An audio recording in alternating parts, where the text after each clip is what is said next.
Hello, viewers and subscribers. Welcome to Blackford's Art of Learning.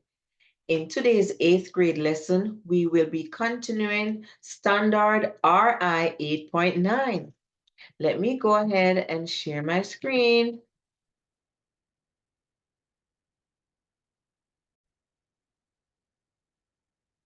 So welcome to middle school, and we are going to follow our learning pathway. And our quote for today is, "If opportunity doesn't knock, build a door," by Milton Berle. Okay.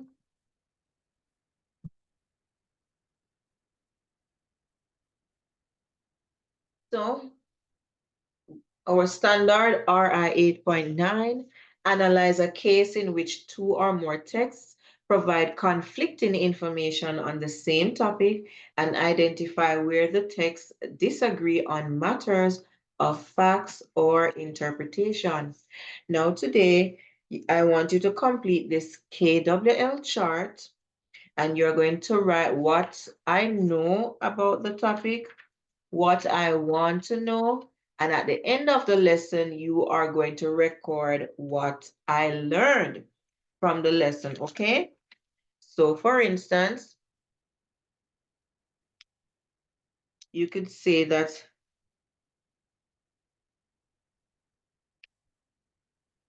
I know that in order to analyze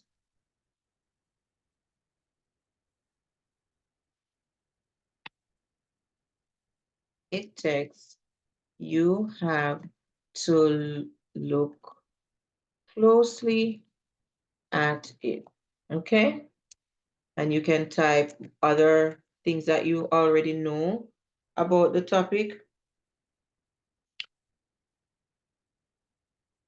So you could probably say, I want to know, how do readers analyze conflicting information? Okay. And then at the end of the lesson, you can record a response to this answer. A response to this question in the what I learned section, okay? And remember, you can add up to 3 if you would like, I know, or up to 3, what I want to know. So you can respond in the third column, okay?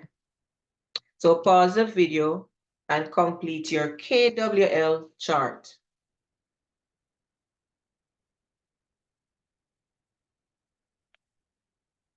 Okay, so we're going to start our lesson. We're going to compare these two stories, Your Brain on Technology and From the New Literacy.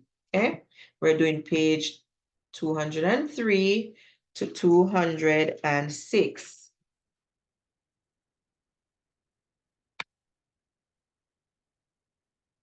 All right, so let us go to the correct slide.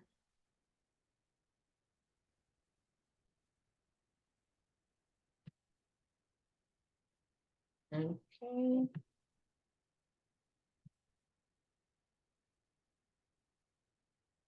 All right. So it says, read these passages about technology and the human brain, then answer the questions. Your Brain on Technology by Annabelle Jordan, December 3, 2010.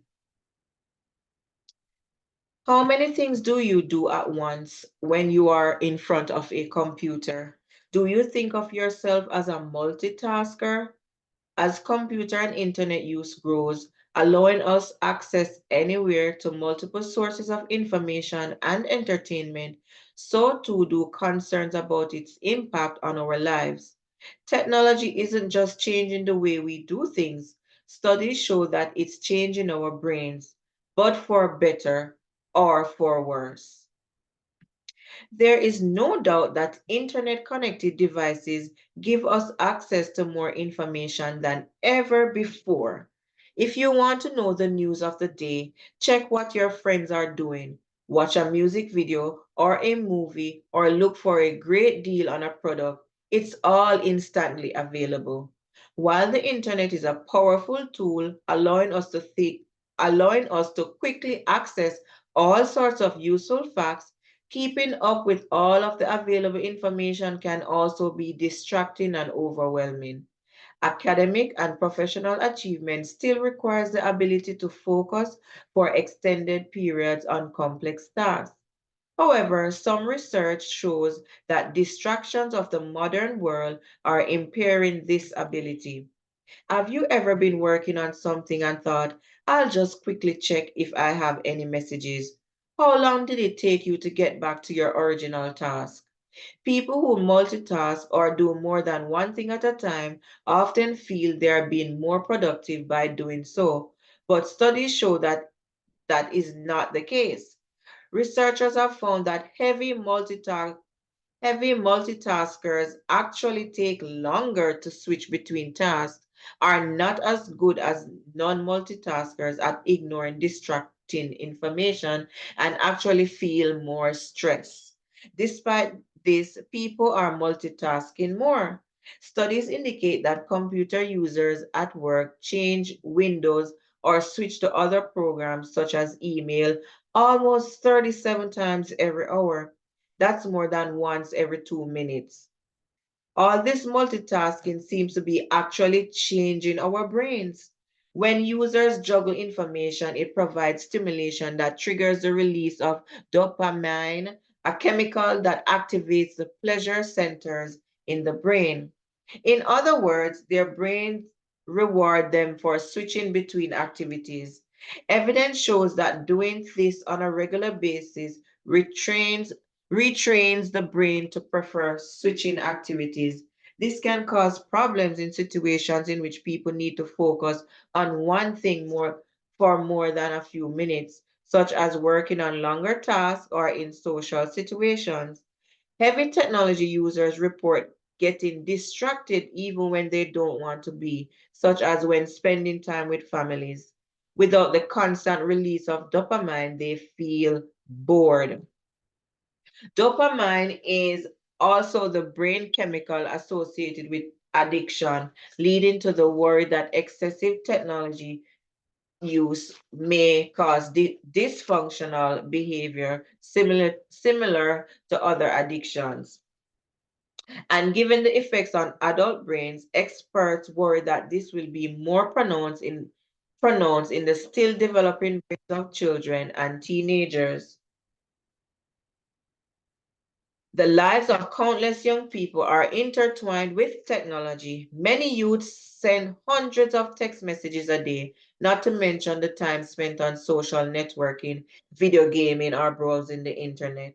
Students admit that their use of technology time takes away and distract them from school work. However, can you not check your phone if a text comes in while you're doing homework and then you have to reply, right? The loss of focus during a task isn't the only way technology impairs learning. So let us highlight this. The loss of focus during a task. One study tracked how well 12 to 14-year-old boys remembered vocabulary words after two different activities. They either watched TV or played video games for 2 hours between studying the words and going to sleep. The results showed that playing video games both reduced the quality of sleep and significantly reduced their ability to remember the vocabulary words the next day.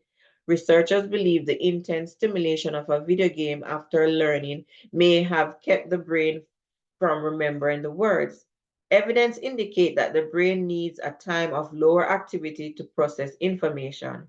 If we are always online, our brains are not getting that downtime. Technology isn't all bad, of course. Research also shows that the brains of people who use the internet find information more efficiently, and video games can improve the brain's ability to process images. Technology is here to stay, so it's not a question of should we use it, but of how we manage it. We can only do that effectively if we understand how it affects us, especially our brains. As with many things, finding a balance may be the key to maximizing the potential of our brains on technology. All right, let's read the next one from The New Literacy by Clive Thompson, Wired Magazine. So August 24, 2009. From The New Literacy by Clive Thompson, Wired Magazine, August 24, 2009. As the school year begins, be ready to hear pundits fretting once again about how kids today can't write and technology is to blame. Technology is to blame. An age of illiteracy is at hand, right? Andrea Lunsford isn't so sure. Lunsford is a professor of writing and rhetoric at Stanford University, where she has organized a mammoth project called the Stanford Study of Writing to scrutinize college students' prose. From 2001 to 2006, she collected 14,672 student writing samples, everything from in-class assignments, formal essays, and journal entries to emails, blog posts, and chat sessions. Her conclusions are stirring. I think we're in the midst of a literacy revolution, the likes of which we haven't seen since Greek civilization. She says, for Lunsford, technology isn't killing our ability to write, it's reviving it and pushing our literacy in bold new direction. The first thing she found is that young people today write far more than any generation before. That's because so much socializing takes place online and it always involves text. Of all the writing that the Stanford students did, a stunning 38% of it took place out of the classroom. Life writing, as Lunsford calls it, those online updates and the list of 25 things about yourself add up. It's almost hard to remember how big a paradigm shift this is. Before the internet came along, most Americans never wrote anything ever that wasn't a school assignment unless they got a job that required producing text, like in law, advertising, or media. They'd leave school and virtually never construct a paragraph again. But is this explosion of prose good? On a technical level, yes, Lunsford team found that the students were remarkably adept at what rhetoricians call kairos, assessing their audience and adapting their tone and technique to best get their point across. The modern world of online writing, particularly in chat and on discussion threads, is conversational and public, which makes it closer to the Greek tradition of argument than the asynchronous letter and essay writing of 50 years ago. The fact that students today almost always write for an audience, something virtually no one in my generation did, gives them a different sense of what constitutes good writing. In interviews, they define good prose as something that had an effect on the world. For them, writing is about persuading and organizing and debating, even if it's over something as quotidian, meaning as everyday or ordinary, as what movie to go see. The Stanford students were almost always less enthusiastic about their in-class writing because it had no audience but the professor. It didn't serve any purpose other than to get them a grade. As for those texting short forms and smileys defiling serious academic writing, another myth. When Lunsford examined the work of first-year students, she didn't find a single example of texting speak in an academic paper. Of course, good teaching is always good to be crucial, as is the mastering of formal academic prose. but it's also becoming clear that online media are pushing literacy into cool directions.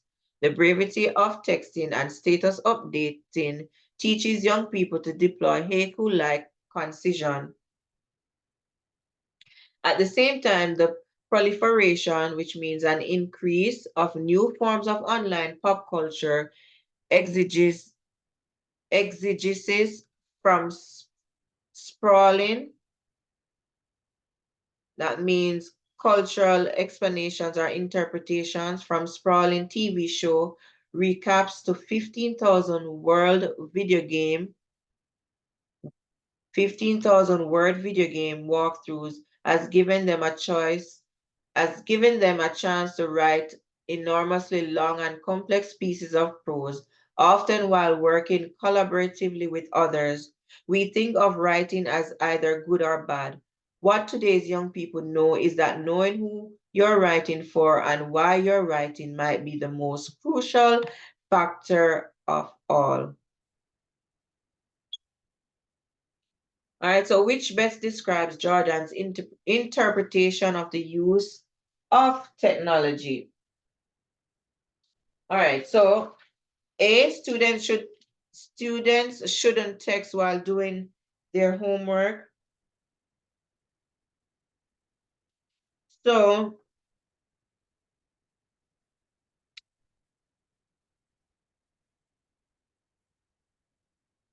choice A is incorrect because it is a detail of the article, not the main interpretation Jordan puts down.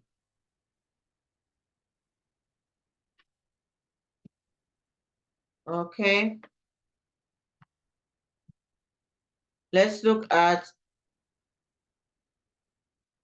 B. We must learn to manage the harmful effects of technology.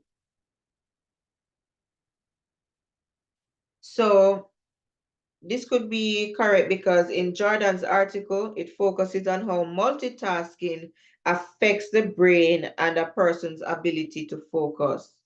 But Jordan suggests managing rather than abandoning technology. So choice B could be correct. Let's look at C. We must find a way to stop using technology so much. So choice C is incorrect since Jordan suggests managing rather than stopping the use of technology. D, we should stop using technology that is damaging our brain. So choice D is also incorrect since Jordan is suggesting a moderate approach to using technology. Jordan does not mention that technology is damaging our brains. She says it is changing brain activity. So B could be the most suitable answer. All right, let's look at question 2. Which fact do the two passages agree on but interpret differently?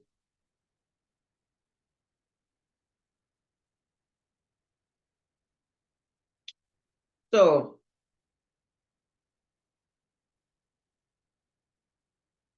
um,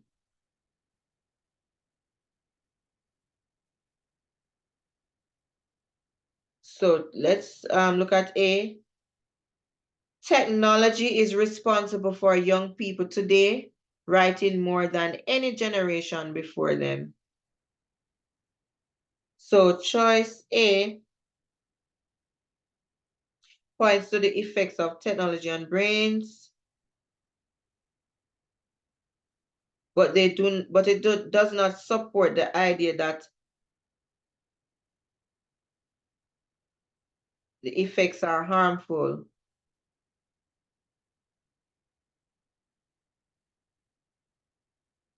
So A is out. Let's look at B. Computer users change Windows or switch programs more than once every 2 minutes.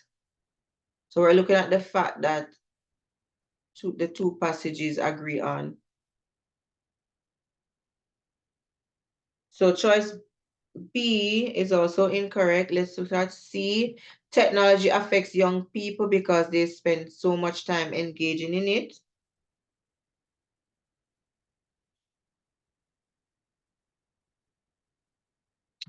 So this could be a possible answer. Let's look at D. Video games can improve the brain's ability to process images.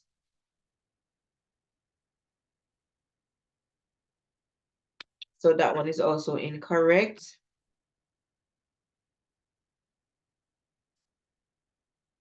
All right, so let's look at number 3.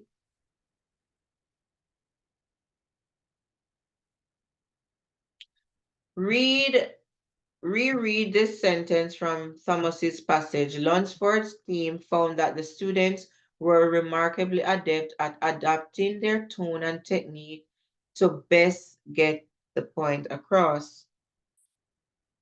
Which of the following from Jordan's passage conflicts most with this? A.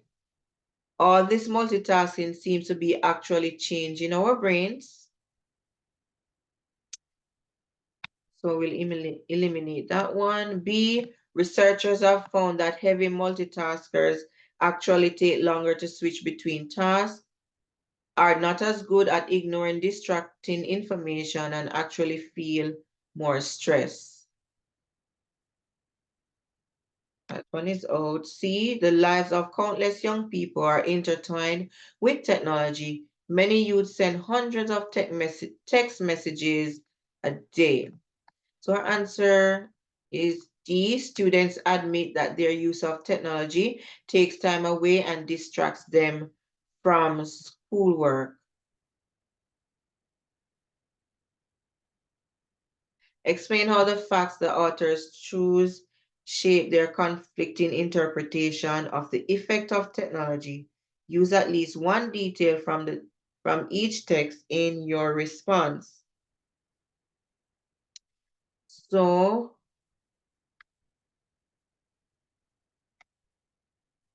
the authors choose different facts about the effects of technology on people's lives. Jordan focuses mostly on the damaging effects of technology on the brain. Thompson focuses on the positive effects of technology on students' writing skills.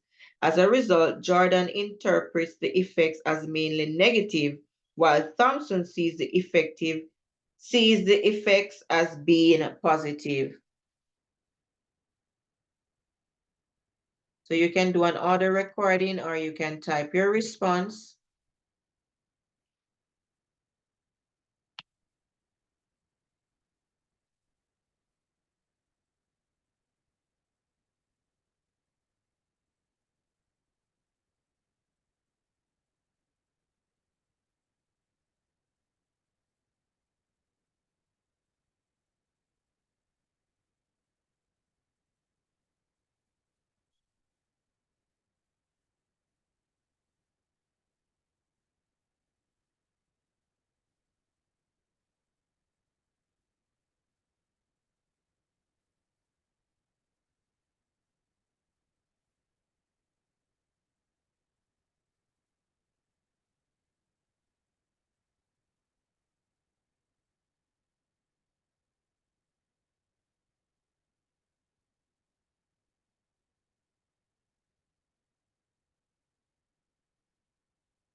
All right, boys and girls, thank you for all your hard work and dedication in this lesson. Now it's time for small group, and you'll be working on comparing these two stories, the Tunguska Impact and the Tunguska Revisited. So you can work on Classic, or you can use the printed copy that I'll provide to you. And once you work on these stories, you can answer the questions that follow. Okay? Then you're going to do Common Lit, the Scottsboro Boys, and this will be done online. You submit your work once you have completed it. Then you're going to do News ELA. Most teens don't play high school sports. We could change that. And you'll be provided with a copy of the News ELA activity. Okay. Then you'll do your chapter book, The Lost Boys of Sudan, chapter 5, complete your Nearpod, and you're going to record any new vocabulary that you have learned today with its corresponding definition. So you can use this online version, or you can use the booklet that you have in class. All right. So remember the rules of small group. Once I'm in my small group, you do not interrupt me, and you work quietly at your table or with your small group. Please remember to utilize this cooperative learning strategy. Complete your reflection and feedback once you have completed all assigned tasks. Thank you everyone for joining. Please remember to like, share, comment, and subscribe. Once again, everyone, please remember to like, share, comment, and subscribe. Thank you for tuning in, and be on the lookout for other videos. See you next time.